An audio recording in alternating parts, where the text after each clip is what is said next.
Hello guys, ഇന്ന് നമുക്ക് ഒരിടം വരെ പോകാനുണ്ട്. അപ്പോഴത്തേക്ക് ഞാനും എൻ്റെ ഫ്രണ്ടും കൂടെ രാവിലെ ഒരു 6-6:30 ആയപ്പോൾ ഇറങ്ങിയേ. പോകുന്ന വഴിക്ക് ഒരു ചായ കുടിക്കാൻ കയറിയതായിരുന്നു. അവിടെ ഏറ്റവും നല്ല എക്സ്പീരിയൻസ് തന്നെ കിട്ടിയിരുന്നു. ഒരു മഹത് വ്യക്തി ഞങ്ങളുടെ മുന്നിലിരുന്ന് ഞങ്ങളെ വീഡിയോ എടുക്കേണ്ടിയിരുന്നു. ഇതാണ് ആള്. ഞങ്ങൾ കുറെ ഷൗട്ട് ചെയ്ത് വെറുതെ ആളെ പേടിപ്പിക്കാൻ വേണ്ടിയിട്ട് ജസ്റ്റ് ഒരു ഫോട്ടോ എടുത്തതാണ് ഇത്. ഈ ഇരിക്കുന്ന വ്യക്തിയുടെ പിറകിലിരിക്കുന്ന ചേട്ടന്മാർ പറഞ്ഞിട്ടോ ഞങ്ങളിത് കൺഫേം ചെയ്ത്. ഓൾറെഡി ഞങ്ങൾക്ക് ഡൗട്ട് ഉണ്ടായിരുന്നു ഞങ്ങളുടെ നേരെ ഫോൺ തിരിച്ചപ്പോൾ ഞങ്ങൾ തന്നെ വീഡിയോ എടുക്കുന്നതെന്ന്. ബട്ട് അത് നമുക്ക് ഒന്നും ഇല്ലാതെ കൺഫേം ചെയ്യാൻ പറ്റില്ലല്ലോ. അതുകൊണ്ട് തന്നെ ആ ഏട്ടന്മാർ കൂടെ പറയുകയും ചെയ്തു. അതിനുശേഷം മാത്രമാണ് ഞങ്ങൾ ബഹളം വെച്ച് തുടങ്ങിയത്. മൂപ്പര് കുറേ പറഞ്ഞേ എൻ്റെ വൈഫിനെ കാണിക്കാൻ വേണ്ടിയിട്ടാണ്, അല്ലാതെ വീഡിയോ എടുത്തതല്ല, വീഡിയോ കോൾ ചെയ്തപ്പോൾ ഫോൺ തിരിഞ്ഞു പോയതാ, അങ്ങനെ പല റീസൺസ് ആയിരുന്നു ആളുടെ കയ്യിൽ നിന്ന് വന്ന്. അവളാണെങ്കിൽ ഒരു പൊടിക്ക് പോലും വിട്ടുകൊടുക്കാതെ കട്ടയ്ക്ക് പിടിച്ച് നിൽക്കുന്നുണ്ട്. അവൾ അങ്ങനെ കേട്ടോ, എന്ത് കാര്യമുണ്ടെങ്കിലും അവൾ എടുത്തെറിഞ്ഞു പറയും. ഞാൻ ആ കാര്യത്തിലൊക്കെ അത്രയ്ക്ക് അങ്ങ് ഓപ്പൺ അല്ലെങ്കിൽ കൂടി കുറച്ച് ബേക്കോട്ട് ആയതുകൊണ്ട് എൻ്റെ അടുത്ത് വന്നിരുന്ന് സോപ്പിടാൻ വന്നത്. അങ്ങനെ അവിടെ ഒരു വിധം യുദ്ധവും കലാപവും ഒക്കെ കഴിഞ്ഞതിന് ശേഷം ഞങ്ങൾ പിന്നെയും പോയി കുറച്ച് നേരം റെസ്റ്റ് എടുക്കാൻ നിർത്തി. അല്ല, നമ്മളിത് എങ്ങോട്ട് പോകുന്നതെന്ന് പറഞ്ഞില്ലല്ലോ. ഞങ്ങൾ കണ്ണൂർ ഇരിട്ടി വരെയാണ് ഈ പോകുന്നത്. ആദ്യമായിട്ടാണ് ഞാൻ ഇത്രയും ലോങ് ഡ്രൈവ് ചെയ്യുന്നത്, കാലിക്കറ്റ് ടു കണ്ണൂർ. പിന്നെ രണ്ടും കൽപ്പിച്ച് ഇറങ്ങിയതാ. ഇങ്ങനെയൊക്കെല്ലാം ഓടിച്ചു പിടിക്കുക. കൂടാതെ നമ്മുടെ ഫ്രണ്ടിന്റെ കൂടെ ആകുമ്പോൾ ഒരു എൻജോയ്മെന്റും അല്ലേ. അവളുടെ കൂടെ പോകുമ്പോൾ ടൈം പോകുന്ന അറിയില്ല കേട്ടോ. അവളാണെങ്കിൽ നല്ല സംസാരപ്രിയയാണ്. അപ്പോഴാണ് ഇതേ ഞങ്ങൾ ഈ കാഴ്ച കാണുന്നത്.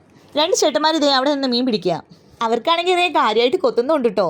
അങ്ങനെ ഞങ്ങളത് കുറച്ചു നേരം കണ്ടു നിന്ന്. നല്ല രസമാണല്ലോ ഇങ്ങനത്തെ ഐറ്റംസ് ഒക്കെ കണ്ടു നിൽക്കേ. പിന്നെ ആ ചേട്ടന്മാരാണെങ്കിലും നല്ല കമ്പനി കേട്ടോ. ഞങ്ങൾ ഈ മീൻ പിടിക്കുന്നതിനെ കുറിച്ചൊക്കെ ഇങ്ങനെ ചോദിച്ചറിഞ്ഞപ്പോൾ അവരാണ് പറഞ്ഞത് ഇതേ കുടുങ്ങിയിട്ടുണ്ട്, നോക്കാം, നമുക്ക് ഒന്നുകൂടെ കിട്ടുമോ നോക്കാം, നിങ്ങൾ വീഡിയോ എടുത്തോ എന്നൊക്കെ പറഞ്ഞിട്ട് അവരാണ് കേട്ടോ ഞങ്ങളെ സപ്പോർട്ട് ചെയ്തതും. ഇങ്ങനെയും കുറച്ച് നല്ല മനുഷ്യരുണ്ട്.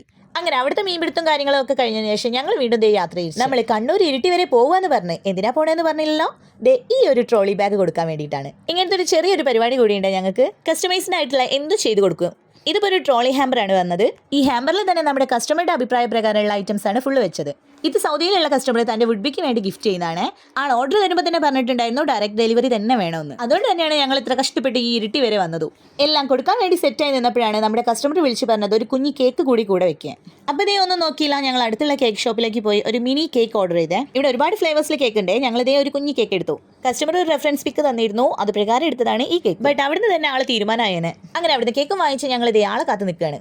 ആളെ സർപ്രൈസ് ചെയ്യാന്ന് വിചാരിച്ചു പോയിട്ട് സർപ്രൈസ്ഡ് ആയിരുന്നു ഞങ്ങളായിരുന്നു. ഓഫീസിന്റെ ഉള്ളിൽ നിന്ന് ആള് വരുമെന്ന് വിചാരിച്ചിട്ട് ആള് വന്നത് ഇതേ പുറത്തുനിന്ന് നേരെ ഐറ്റംസ് ഒക്കെ കാണുകയും ചെയ്തു. പിന്നെ ഒന്നും ചെയ്യാൻ കഴിയില്ലല്ലോ, ഞങ്ങളിതേ അതങ്ങ് കൊടുത്തു.